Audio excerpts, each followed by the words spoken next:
Welcome, everyone, and thank you for joining us today. Before we get started with the webinar, we wanted to remind you that registration is required to complete your attendance quiz at the end of today's session and to be eligible for a digital badge.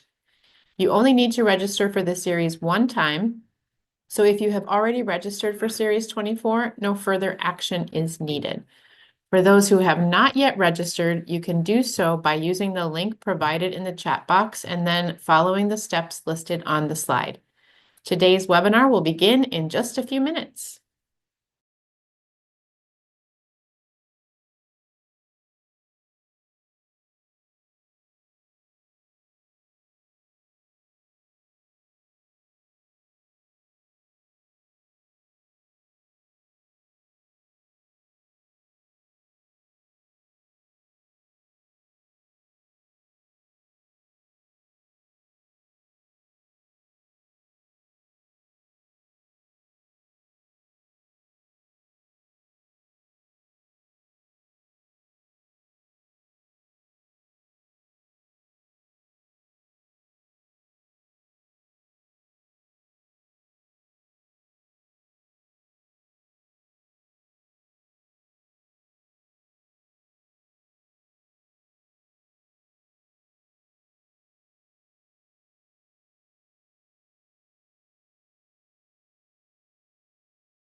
Hello, everyone, and welcome to the second session in American English Live Series 24.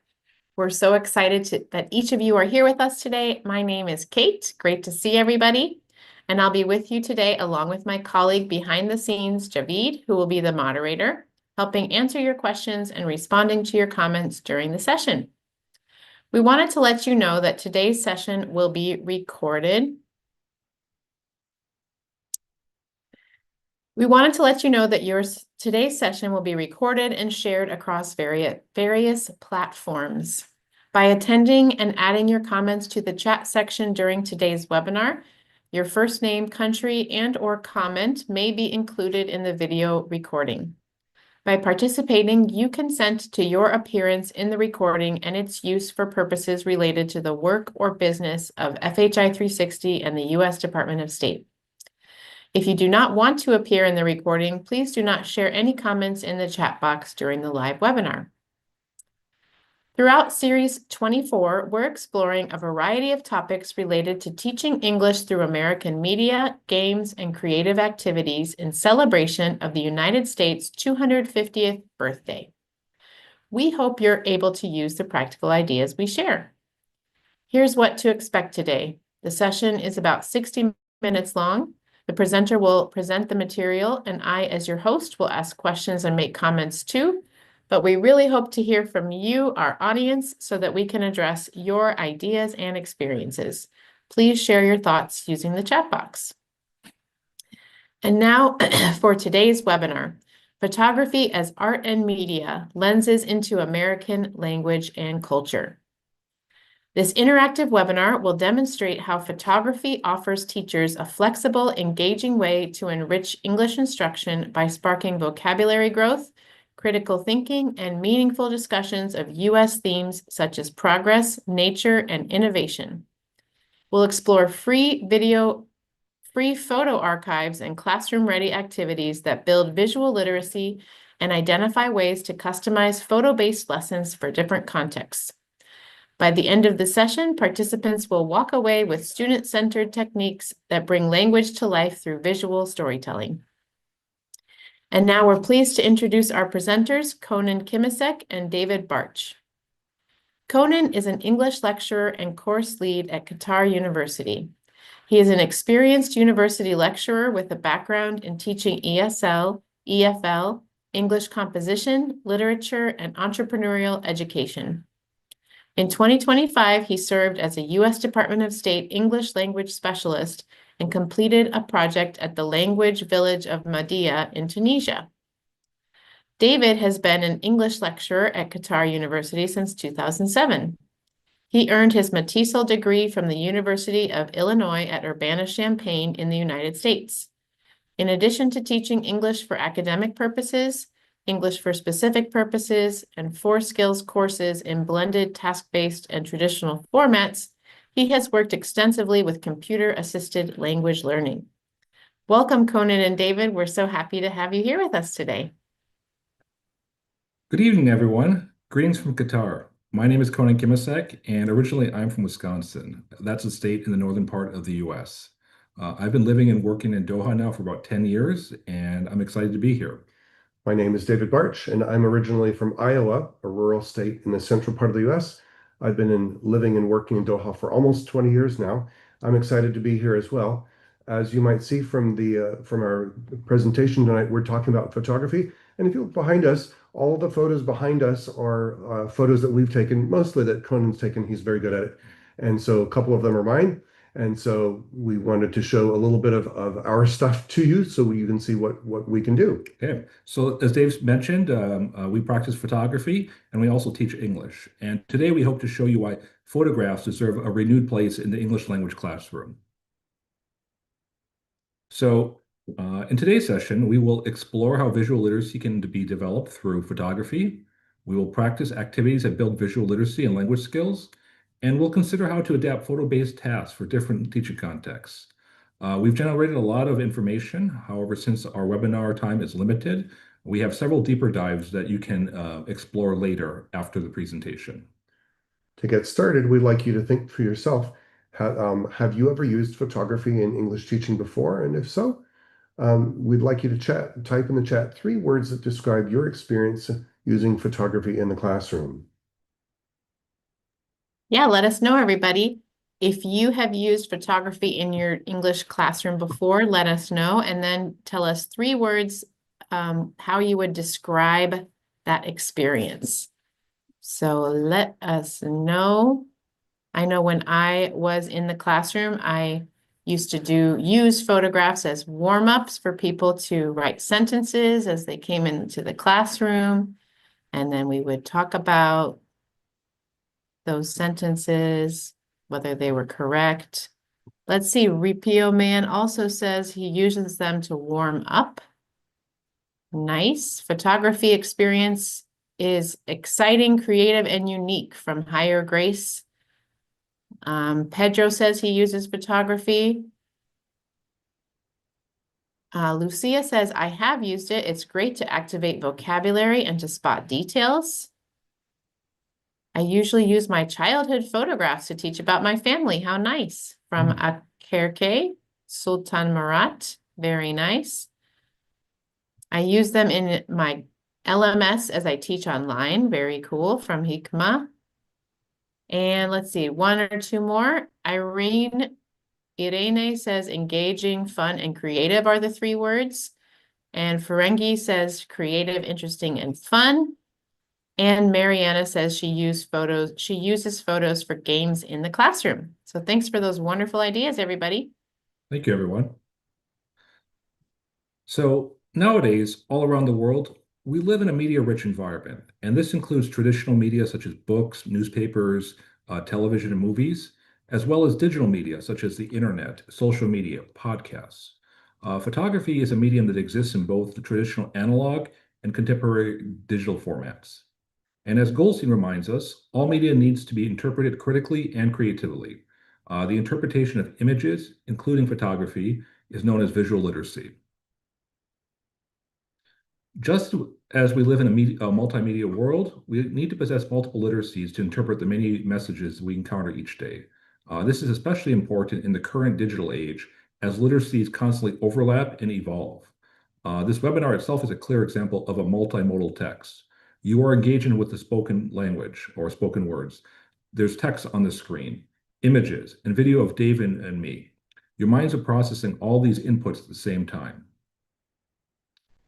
And with the advent of smartphones, consumers now have technology with more computing power than the computers used during the 1960s moon landings.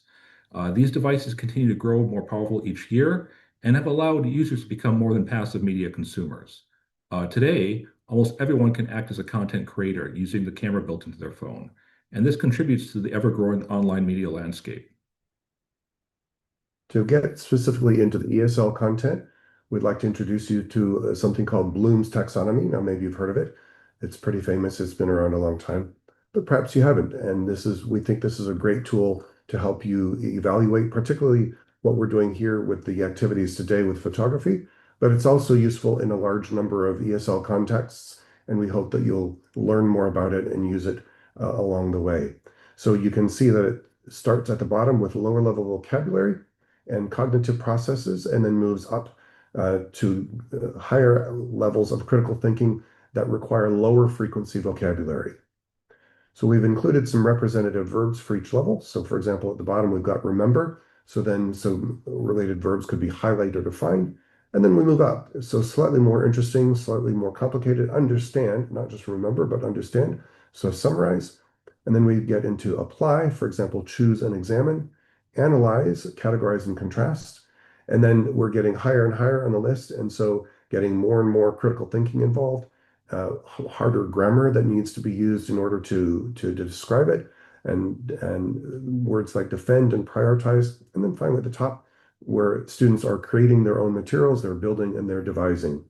And so we think this would be a great tool for you to use, not just for today, but for other aspects as well. If you check on the internet, there are lots and lots of lists for different uses of this taxonomy, including things with written and spoken and different media. So it's worth checking out.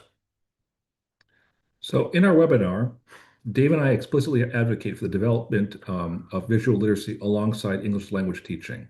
As you can see, these levels roughly map onto SEFR levels. However, it's important to acknowledge that higher order visual literacy activities often require higher levels of English proficiency. This is for students to express their ideas effectively. For this reason, the intended visual literacy output of students must be carefully aligned with their L2 English abilities. If you're interested in exploring this more, we'll show you a chart later with more information in the presentation. So then the question becomes, why should we incorporate photography into the English language classroom? Well, as most of you, if you think about it for a moment, we engage with images of different kinds all day, every day. We're on our phones all the time. We're scrolling, we see media, we see web pages. And so practically everybody engages with images all day, every day anyway. And so it's a natural entry into working with students, helps build visual literacy and support language development.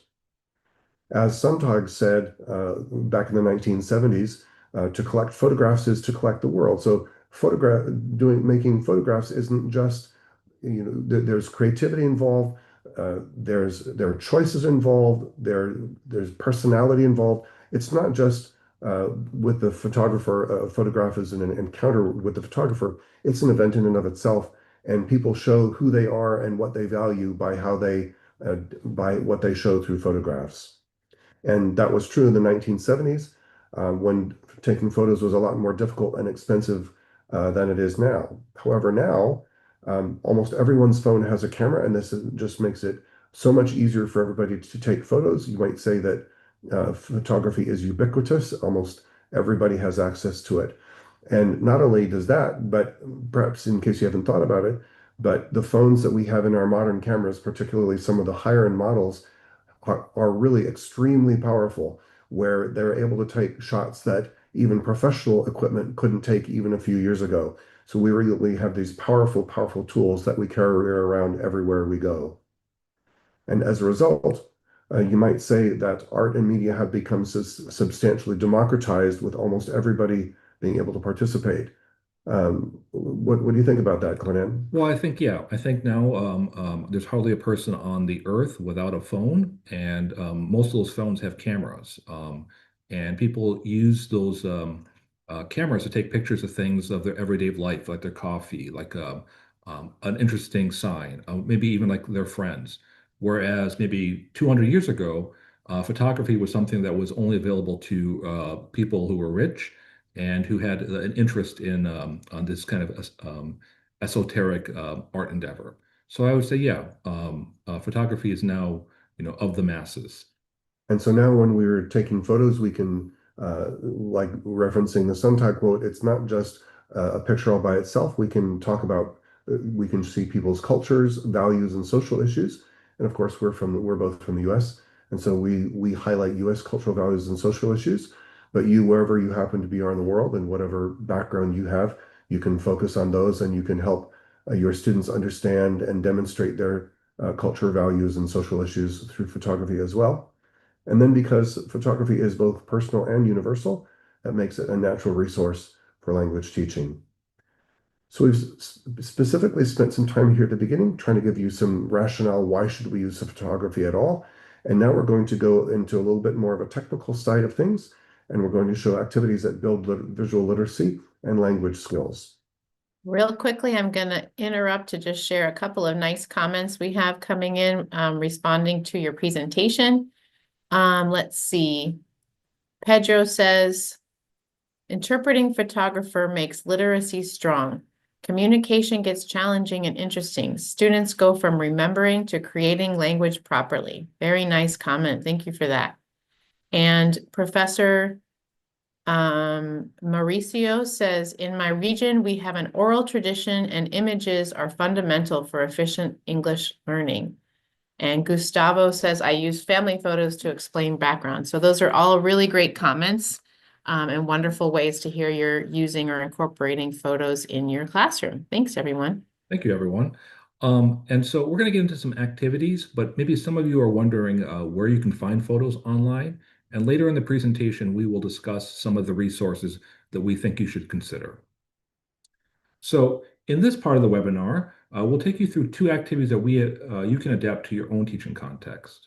These activities are designed to help your students acquire language needed to analyze photos. So before we begin, take a moment to think about the following question. How can understanding photos help teachers discuss them with students? Okay, so while you're typing, Dave, what have you found? So like with practically everything, the more we understand, the better questions we can ask, and the more we can understand and draw conclusions and use critical thinking. And I was noticing that Karima said in the chat, I'd like to know which are the best questions to ask our students for instructing them to describe a photo. And we'll be giving some specific examples of that along the way. So thanks for that question, Karima. So Kate, what responses are coming from the audience? Yeah, we have some great responses as usual coming in. Now I lost my place. Here we go. Learners, when the quality of photos are high, the students get really engaged. Wonderful. Open Alumni, Carrick wrote that. Let's see, learners get information orally and visually. So using both of them together makes teaching more obtainable. Wonderful. Let's see, it gives clues for answers. Helps them understand what photos are related or how they're related to each other. An image is worth 1,000 words from Professor Mauricio. And photos or any visual things make students more engaged from Mooney. And it improves their imagination from Irada. Very nice. Thanks, everybody. Yeah, thank you. So Dave and I are experienced photographers, and we have just spent decades developing our photographic vocabulary. However, your students, and possibly some of you, have not yet acquired this jargon. And so a useful starting point is understanding the game being played. If you look at these two photos, they may seem similar at first. However, when you look closer, you'll notice differences in the two games being played. Someone who notices details can get hints about what's going on. Dave, what do you notice? So I grew up in a family that enjoyed watching American football. And so if I look at the photo with the guy in red, then I notice immediately that's an American football uniform, including pads and helmets. And that looks, and of course I can see the shape of the ball. That's all very, very familiar. So I know exactly what's going on. And then but if I look at the picture on the other side, the black and white, and it's kind of the same. It's men and men reaching for a ball in the air, but the uniforms look different, and so I don't know what's going on, and that means there must be some sort of a different game being played with different rules, different strategies. Okay, so thanks, Dave. In sports, there are different games with different rules. And when students have increased vocabulary and understanding, they can increase their language use and deepen the analysis they do. This moves them further up the Bloom's taxonomy pyramid. So photography has different games as well, and these are called genres. A genre is a category within a medium. So there are genres in music, movies, and other art forms. On the screen, you can see 5 sample photographic genres. This includes advertisement, journalism, portraiture, fashion, and wildlife. Most of you have likely been exposed to these genres throughout your lives and may already have an intuitive sense of how they work. There are different rules that apply to each genre and cause them to function the way they do. So now we're going to play a game. This is called Guess the Genre. And here you can see the activity objectives and teacher preparations. Now on this screen, we have the instructions, and we'll have similar objectives, preparations, and instructions for each activity we mentioned. So you can easily come back and check the PDF of the presentation later. All right, so on the screen, there are 3 photographic genres and 3 photo images. I would like you to type the number in the chat that corresponds with the image. And under each image, there's a letter. So you can easily put like a number and a letter. And we're going to do this for all 3 images. So let's type in the chat, everyone, and let's see if you can identify the genre on the screen. Yeah, let us know, everybody. We have those genres there. 1, journalism, 2, portrait, 3, advertisement, and then you have the 3 photos to see. And then you can match the genre with the photo. So what do you think? Let us know in the chat. Let me go over here. Let's see. So you can write something like A2 or something like that. What do you have for us, everybody? What do you think? All right, so we have some answers coming in. We have a Kerke Sultan who says number 1. Oh, the first one is portrait. The second one, B, is an advertisement. And the third one, C, is journalism. Let's see. We have a lot of people saying similar answers. A is 2, B is 1, and C is 3.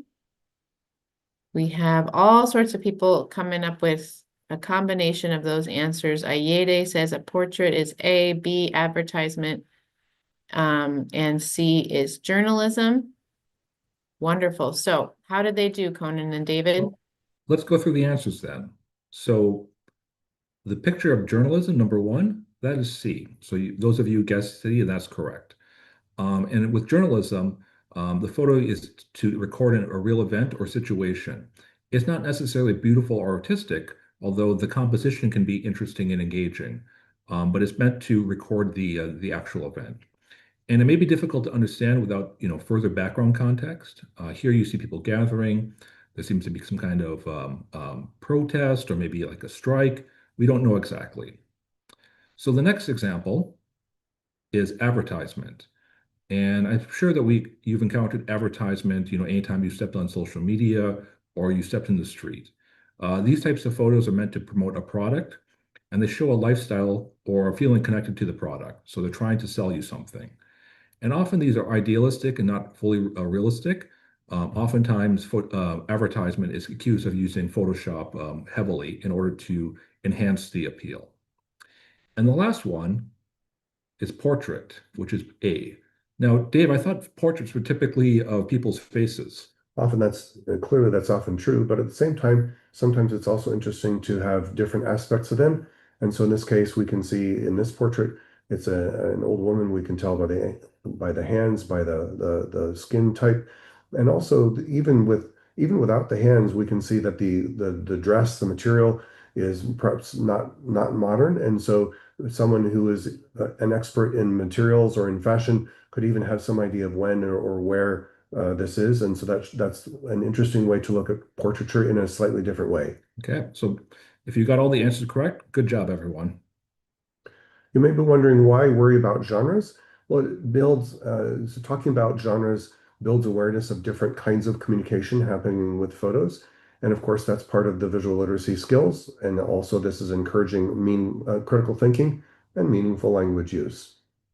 Okay, so if you're interested in exploring the genres more or in teaching your students about them, this deeper dive lists a number of genres, and each genre requires different combinations of skills and equipment. So teachers can allow students freedom to choose the projects if they want to explore these genres based on their interests. And students can use their language skills to explain how they shot the genre-specific images, using their phone, and then describe what they're hoping to achieve. So now I'd like you to type in the chat which genre would you introduce into your first into your class. And while we're waiting for your answers, you might be surprised when your students dive into more advanced things like night photography or macro or micro photography, possibly even like a wildlife photography. And the interesting thing is that we often have these presets on our phones already. And so you don't even necessarily have to do anything different. You already have that perhaps buried a little bit deep in the settings on your phone, on your camera on your phone. So this could be a good exercise to explore the functionality of your phones. Kate, what are people saying? Yeah, people are saying that they would include or start with events and food, food, travel, and sports. Mariana says fashion with teens. Let's see. DDS Kabdiel says street. A lot of other people saying food and sports, things that are really popular with our students and with everybody.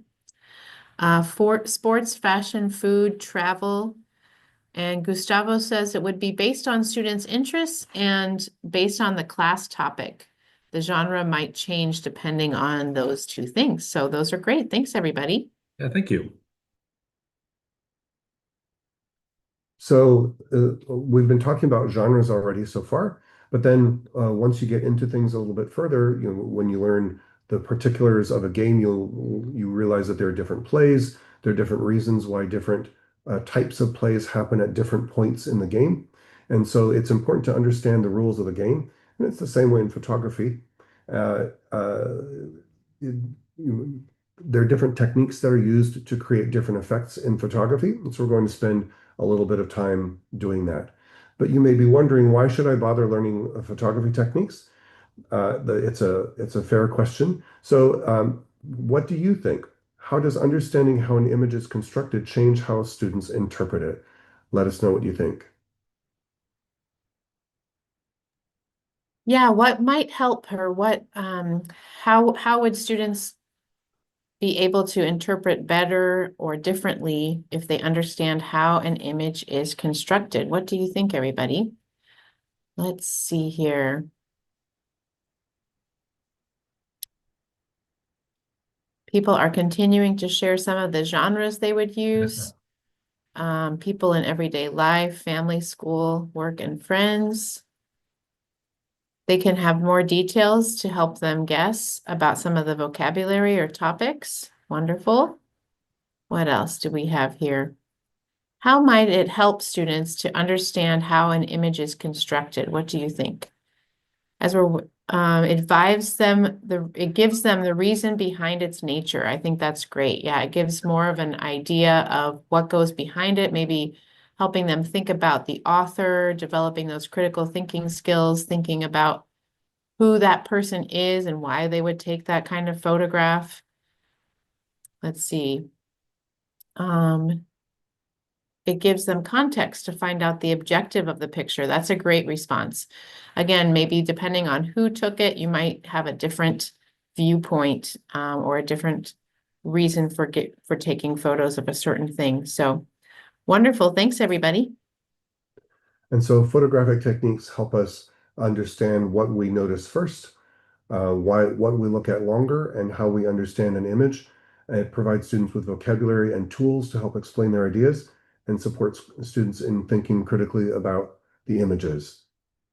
So while there are many techniques that photographers employ, we decided to focus on three relatively simple ones. And so we'll start with negative space, and we'll talk briefly about leading lines and then do framing.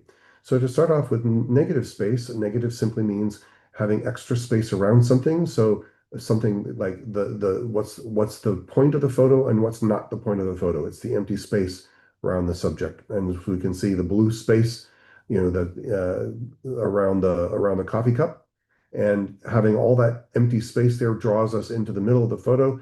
And then, for example, you might realize, wait a second, it's a coffee cup, but there's nothing in the coffee cup. So what exactly is going on? So the negative space helps draw our attention there. Another thing that can help us is with a concept called leading lines. And so we can see that the trees are heading back and toward the distance, and the blue lines show us that's going that way. And perhaps the dog is there. He's excited to take us on a journey down through a path in the woods. So leading lines lead our eyes to the main subject of a visual composition. And then the last one is called framing. And just like you often have a physical frame around a photograph hanging on your wall or perhaps on your desk. And so we can have a part of the image itself which frames. And so in this case, the brown part of the foliage kind of parts in the middle. And so it draws our eye up and toward the middle and looks like, oh, well, that's some sort of a palm tree, and it's further away, and we're kind of drawn into the photo with the framing with the light brown foliage. All right. So now that Dave has taught us about different techniques, we're going to play a different game, and this is called Spot the Technique. And here are the objectives and the preparation. They're very similar to the Guess the Genre activity, so it's very easy to prepare. And on the next slide, all right, you can see the instructions, so very basic. So this time, Kate's going to play the game with me. Yep, Kate, are you ready? good. I am. I'm ready. All right, so here's an image that I've selected, and I'm going to highlight parts of the image with a number, and you need to tell me which technique you see. And we have A, framing, B, leading lines, and C, negative space. Kate, are you ready? Yep, sounds good. All right, so the first number, what do you think this is? I think this is about the leading lines. B. All right, and you are correct. All right, so your eye is being led up and down, or down and up in the middle of the image. You ready for the next one? I am. I'm ready. All right, so what is this area marked number 2? I think based on the example David showed, I think this is negative space, the dark area that's not highlighting anything in the picture. Right, just a silhouette of the foliage. All right, nice job. And the last one, this might be easy, but what is this area number 3? I think this is how it's framed. So sort of helping to bring your focus to a certain part of the photo. Framing, I think. Right. So the negative space is forcing you to study the visuals in the middle of the image. So Kate, I think you're ready to become a photo critic. Oh, wow, cool. So now we have a deeper dive activity. If you want to learn more, here's some things you can look up. So there are different titles, different things to think about. So if you look on the upper right-hand side, there's the shell, and then you see the overlay, and that has a couple different names. One of them is the Fibonacci sequence, also known as the golden ratio. And it's a ratio that seems to keep appearing in different places in nature and in the world we find around us. So that's something that you can check out. Also in the lower right-hand corner, we've got something called the rule of thirds. There's the pink overlay. It's a 3x3 grid. And in this case, we've got the fish in the middle of the sea anemone creatures. And so the fish is in the middle of in the middle of the grid, but you'll find that sometimes things are interesting if they're in other quadrants of the grid, and that can be very helpful. And of course, well, yes. So which ones are you familiar with? Please type your answer in the chat. And of course, while you're thinking about that, which ones are you familiar with or might like to learn more about? So photographs are often a combination of several different techniques. So of course, like with the fish and the sea anemones, we've got filling the frame, we've got some contrast going on, and different things like that. So often there's unique combinations of things. Okay, what are people saying? Yeah, which ones are you familiar with, everybody? We have a few people saying they're familiar with framing. And then I'm gonna go ahead and read a few other comments that had come in that I didn't have a chance while we're looking for those. Photography helps students become active creators, not just media consumers. Great comment. Teachers can encourage student participation and have them use vocabulary to describe to improve their speaking skills. Another great one. And then we have people saying they are familiar with the rule of thirds. Innocent says that they're familiar with leading lines. Betty says she's familiar with contrast. And Shima says familiar with leading lines and framing. Very good. Yeah, thank you, everyone. So you may be wondering, okay, well, we've been spending time on kind of the technical aspects and giving some vocabulary about photography, but that's not necessarily what you were expecting maybe when you came to this presentation today. So we wanted to give you some specific language practice activities that you can use in your classroom, right? So to start off with, we have an activity called the time travel activity. And so we've got the objectives and preparation on the screen. So take a quick scan over those. And then on the next page, we have the instructions. So the teacher will select 2 photographs, hopefully from the same place from different time periods. And then teachers put students into pairs, and then they look at the pictures and compare them. And then the language output could either be written or verbal, comparing the 2. So we thought we'd do this together between Kate and Conan. Okay, You ready to go? I am. So here are 2 photos, and perhaps they're of the same place. We're not exactly sure, but they look kind of similar. They look related. So Conan and Kate, if you could chat just for a few moments in the role of maybe intermediate students. So go ahead, and what do you see? What do you see? Things that are the same, things that are different between them. Kate, why don't you go first? Sounds good. Yeah. Well, they both look like cities, and like you said, David, it might be the same city, just one in the past and one more modern day. The second one is much more colorful, and the first one looks like it was taken with an older camera because of the black and white nature of it. So those are some of my observations. Right. Yeah, I think that the brown one seems older. It just seems like there's older things in there. And the colorful one, it seems very new. I think I recognize this place. It might be Times Square in New York. And I'm not sure if the old picture is of Times Square in the past, but it could be. But it looks very New Yorkish to me. So based on what you guys can see in the photos, do you think that in both photos, is that the place where people live, or are they coming in from somewhere else? To me, it looks like the first photo, they might live there. In the second photo, it seems more like a place of business. So it might have evolved and changed over the years from maybe a little bit more residential to a little bit more of a place of business, although there are lots of business ads in the first one.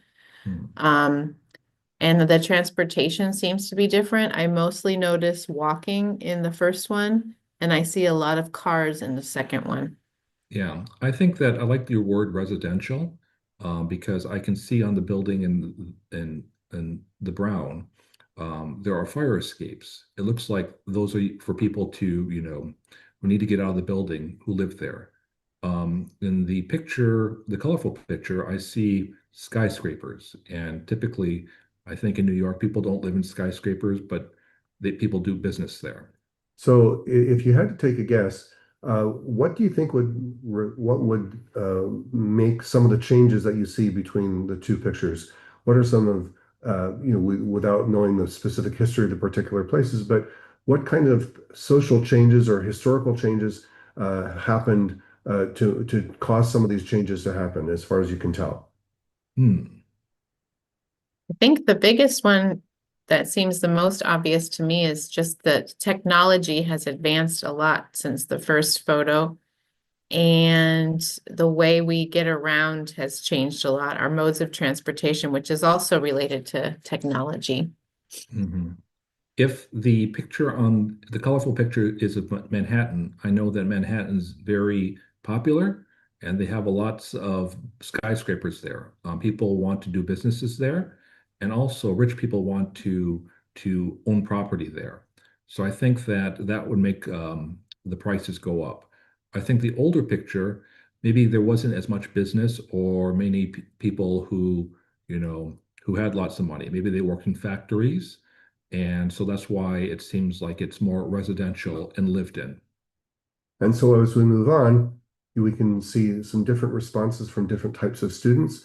So even in just the discussion between Conan and Kate, at first they were just describing things very basically, kind of like what you would expect from lower level students, remembering and understanding from the Bloom's taxonomy, describing what they see, focus on comparatives in terms of grammar and adjective-based vocabulary development. So we have an example of what that might look like in written form on the next page. So these photos show this. They're both busy, older, newer, kind of like this. This is the kind of output that you might get from lower level students. And so then what Conan and Kate were doing was kind of the next level. They were analyzing and applying a little bit. I was trying to help use guiding questions in terms of some urban planning, history, economics, technology. We talked about all those things. And then the students would comment on and suggest additional perspectives. And then finally, and here's kind of the actual output that you might get from a written version for this. And then if students were to take this up kind of a higher level, create and evaluate, they could critically engage with the images, perhaps create their own series. And if depending on what the time involved and what the course was involved and what the goals were, then you could even perhaps use a multimodal approach with video, still images, posters, and kind of any other kind of creative things that could be involved. And of course, learner autonomy is emphasized. So here we have a heuristic that is very helpful if you want students to engage critically with interrogating a photograph.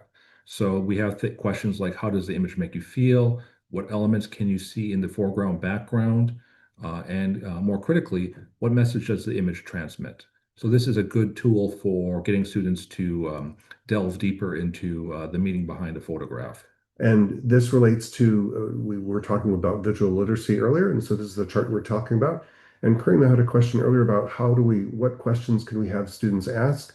And so this is a really nice list of questions of how you wouldn't say, well, what does this photo mean to you, but more specific things that you can ask the students. Okay.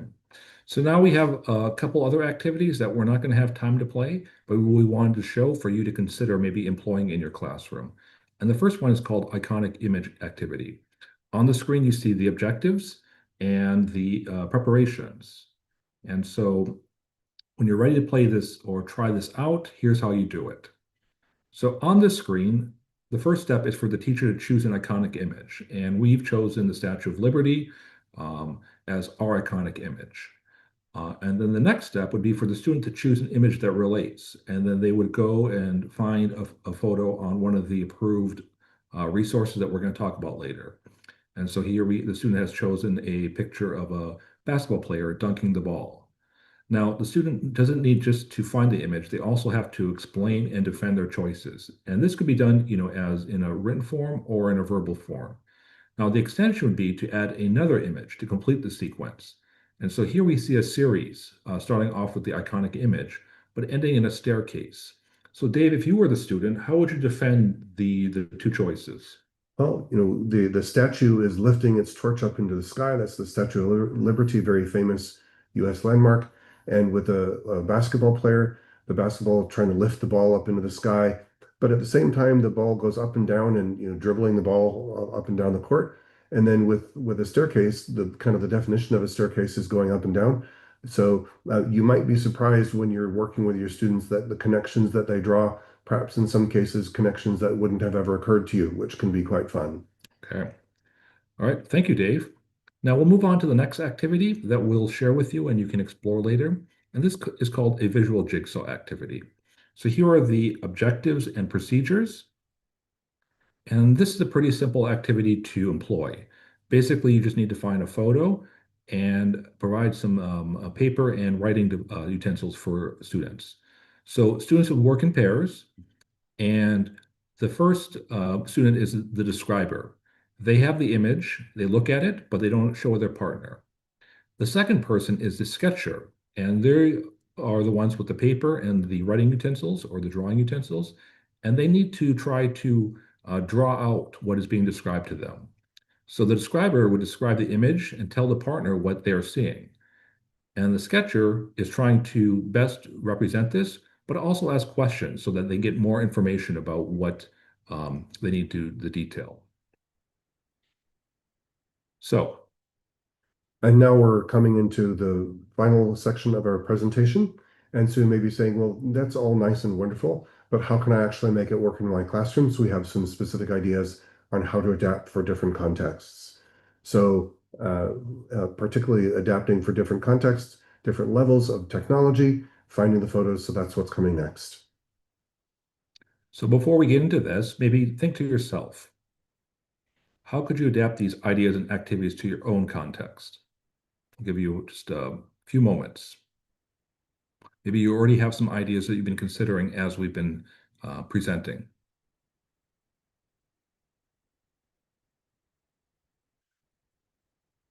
Kate, are you muted? Oh, okay.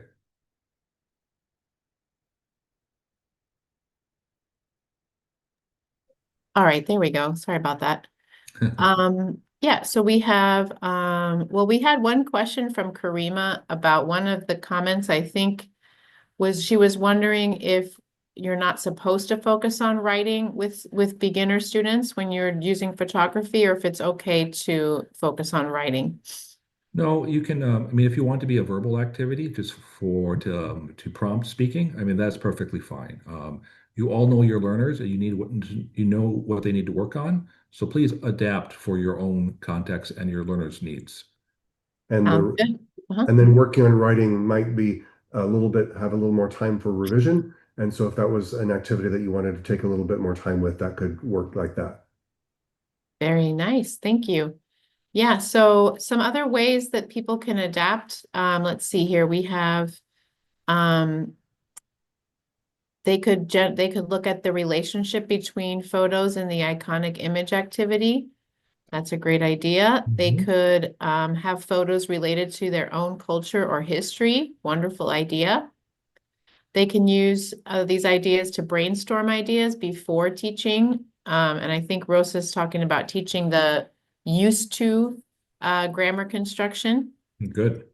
By talking about real problems in my country, such as in tourist places, etc., they can use photos. That's a great idea. Maybe to see how tourism has changed an area in your country. To discuss local history and culture. Wonderful. Thanks so much, everybody. All right, thank you. So we told you earlier in the presentation that would tell you some nice places to find photographs. We like these three websites, Pexels, Pixabay, and Unsplash. And so there are some differences between them. They have strengths and weaknesses, like everything does. So Pexels does have photos and videos, and we think that it has a better better filter function than Unsplash. And if you like to use Canva for editing, then you can do basic editing in their platform already. Pixabay also includes photos, illustrations, vectors, and other media. We talked about using multimedia activities at the kind of the C1, C2 level. And that might be something that you can find in Pixabay. And Unsplash has photographs and illustrations, but of course, every website needs to try to make money. And so they have their paid photos sprinkled throughout, and of course they know what sells, and so some of the really cool photographs are like that. But hopefully you'll be able to find good photos in one of these sites, one way or the other. Right. And most of the images from today's presentation were taken from Unsplash. So there's lots of variety and lots of very good, high quality photographs that are available for free. Unsplash, interestingly enough, has some US specific relationships with different institutions, including the New York Public Library, Art Institute of Chicago, and Cleveland Museum of Art. They also have relationships with the Library of Congress, very famous for its photographic collection, National Oceanographic and Atmospheric Administration, so pictures of weather, and then also some different relationships with museums around the world, including the Museum of New Zealand and Europeana.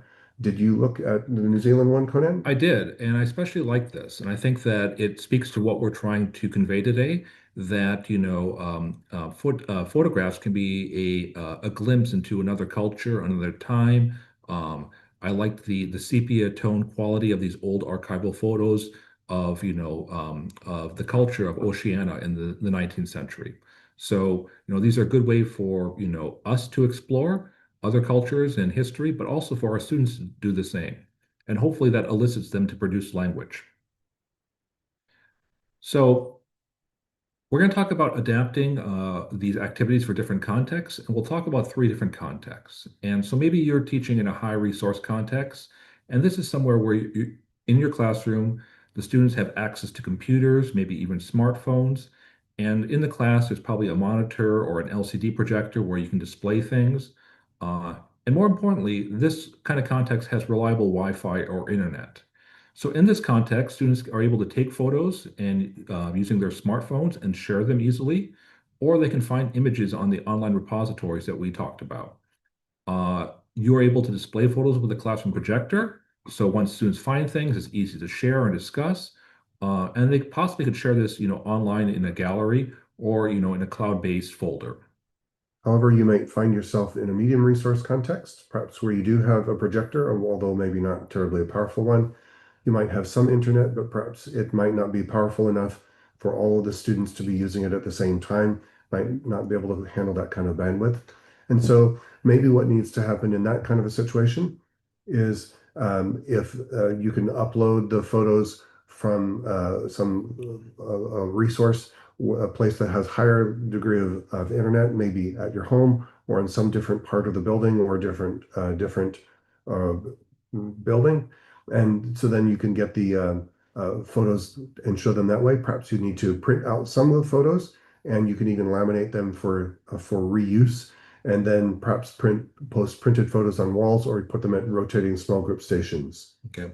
And so the final context might be a low resource context. And this is where, there's limited or non-existent access to computers and smartphones, and the internet might be unavailable or limited in most of the time. So in this context, you can still promote visual literacy activities by using hard copies of images. Teachers can go old school, cut out images from magazines, newspapers, calendars, postcards. These are all possibilities. And in these situations, you should repurpose your printed photos for multiple activities, across different lessons. And finally, you can seek out support from corporate or NGO partners for, donating printed materials or providing funding for more visual resources. So of course, there are some other additional considerations. It is important to choose relevant and culturally appropriate images. And so we live in the Middle East, and so we have to think about that all the time. And additionally, sometimes we want students to see people that are like them in situations like they're used to, but at the same time, sometimes it's good to expose them to something different. And so it's up to you as the teacher in the classroom to decide which one is best for your students for a given activity. Also, you can cover or blur sensitive elements if they're physical, or if you can if you can use the crop tool if they're digital, or perhaps even blur out some of the things there as well. Also, we need to teach and model ethical use. If you were to download our presentation, you would see that on every page we have the attribution information. So I put the attribution for this particular photo here on the screen in front of you. And with Unsplash, for example, they don't require that you do image attribution, but they do request it. They're thankful, and of course, the artists who have their work displayed on these websites are happy if their name gets around and perhaps gets them some extra work. But of course, then another question happens. Well, what happened? Well, what about AI? Conan, do you use AI with image generation? Well, I use AI every day for, most aspects of my life, but I also use it to generate images. And sometimes, I want something specific that's appropriate for our context. But oftentimes I try not to do things that are photorealistic. Instead, I try to do things that are more like illustrative or have kind of a more of a graphicness so that I'm not passing off an AI images as, actual reality. And so it is an incredibly powerful tool. It's incredibly useful. But at the same time, some artists are concerned that you might be stealing their work if their work gets put into the visual model that the AI draws from. And of course, some companies are even finding out that if they don't use their AI well, that some private information can get out into the public, and they're not happy about that. And of course, that's specifically for concern of using images without consent, particularly in terms of minors. Good. So this is bringing us to the end of our webinar. We hope the ideas we shared today have been useful. And as we wrap up our webinar, let's take a few moments to type in the chat. Would like you to type in one idea from today that you would like to explore more deeply after the session. And we have some time. Let's hear what you have to say. We're very curious, Dave and I.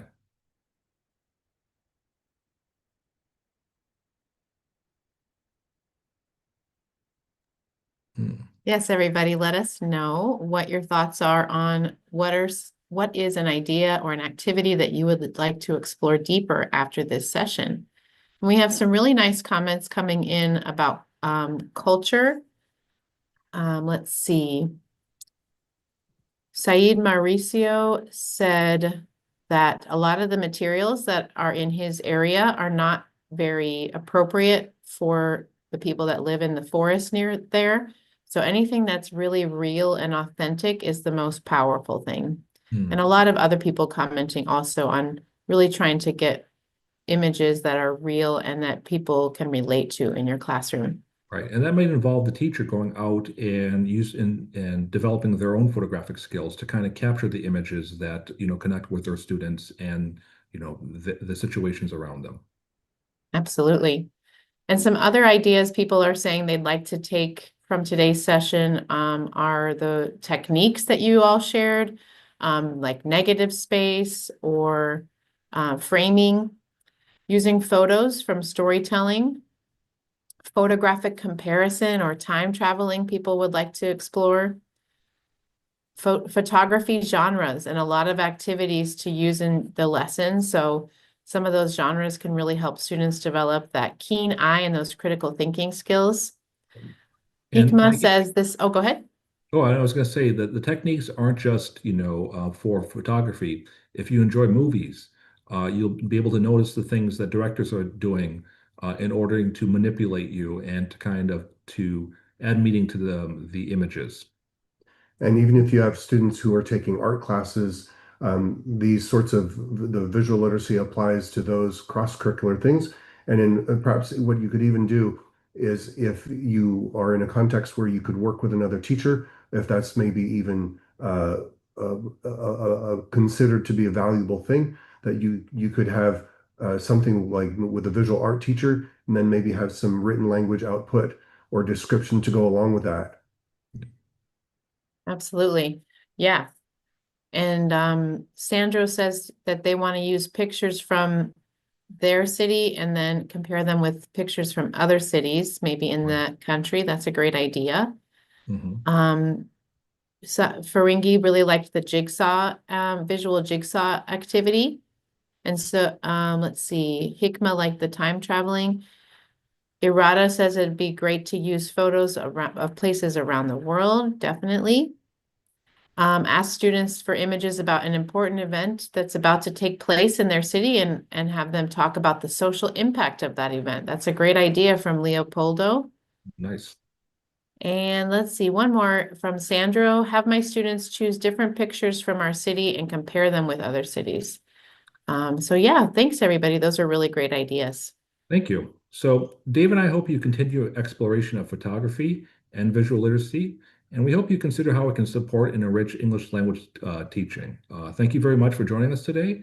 And And as we look at the very last page that we have for you today, of course, Kate has some announcements after we're done, but there are some references that hopefully, if you're interested, you can follow up and learn more about this. And so we've enjoyed being with you today. So thanks for joining us in this session today. Thank you so much, Conan and David. And we have so many people saying, like Professor Mauricio, fantastic, thank you. Thank you for sharing from Karima. Today's presentation was very productive from Grasmaro. What an amazing technique to compare and analyze two photos. Thanks for sharing these techniques from Open Alumni Sarek. All the activities were great. I especially liked pastime versus modern photo from Mariana. So thank you, everybody. And thank you so much for your ideas, your engagement, your participation. And please continue to share your ideas through social media or with your viewing groups after the session ends. And now you have an opportunity to receive a digital badge from our team here at American English for Educators. Registered participants can complete the quiz in Canvas now. You must answer 2 out of 3 multiple choice questions correctly. Your eligibility to receive a digital badge is based on your first quiz submission score. So please take your time and make sure that you read each question carefully before submitting your quiz. If you successfully pass the quiz on your first attempt, you will get the badge immediately in Canvas. If you've not registered for Series 24, use the link being shared to register. Remember to register for the series only one time, and once you've completed the registration process, you will gain access to the Canvas course and can complete your attendance quiz. So thanks again, everyone, for joining us today. We hope to see you on March 18th for our next webinar. If you haven't already, be sure to subscribe to the American English YouTube channel and turn on notifications to receive alerts when we go live. And before we go, one reminder that daylight savings time starts in the United States on March 8th. This means that the remaining Series 24 webinars may have a different start time in your local area. Please be sure to use the time converter link being shared to double check that time in your region. So thanks again, everybody. It was wonderful to learn from you, Conan and David, and I hope everyone has a great rest of your day or evening. Take care, everybody.